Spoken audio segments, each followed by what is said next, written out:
And welcome back to the news, guys. For our first story, Jeep has decided to redesign the Grand Wagoneer. Here it is. Now, I know it looks a little rushed, but I really like it, okay? Good on them for taking the initiative. Proud of you. So if you didn't know already, BMW has decided to start charging people who didn't buy heated seats with their car a subscription so they can turn on the heated seats. Now, I have two questions. One, why the hell would you give something to someone if they can't use it? Because they're just gonna hack it. And two, is there like an M feature somewhere hidden in these cars? But in all actuality, I know why they're doing this. It's because of Tesla and Fortnite. Now just hear me out, okay? Basically, cars used to be a respectable thing, you know? But now Tesla's made it a fucking joke. So, these manufacturers have realized that these people are very young in mindset. What do young people do? They play video games. What do video games have a shit ton of? In-app purchases. What do these car manufacturers see in-app purchases as? Future options.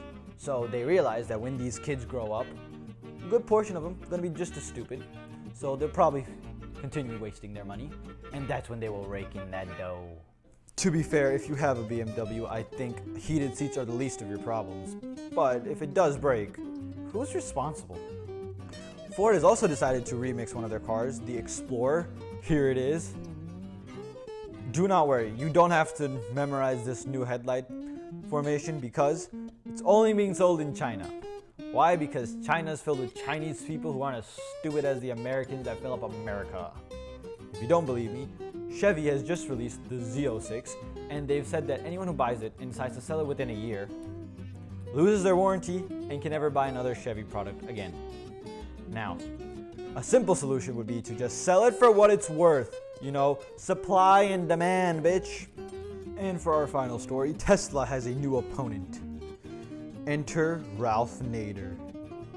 Who is Ralph Nader? He is the man that has killed the Corvair and helped form the National Highway Traffic Safety Administration. And he wants to get rid of your FSDs. Why does he want to get rid of your FSDs? Because they failed 38 separate times. And as far as he's concerned, Elon Musk is using you all as guinea pigs. Whether or not he's right, I don't frankly care. Because if you need any help, Mr. Nader, I'm right here. But to be completely honest, FSDs were invented a long time ago. If you want one, get a chauffeur. If you're broke, walk. Well, that's it for this segment.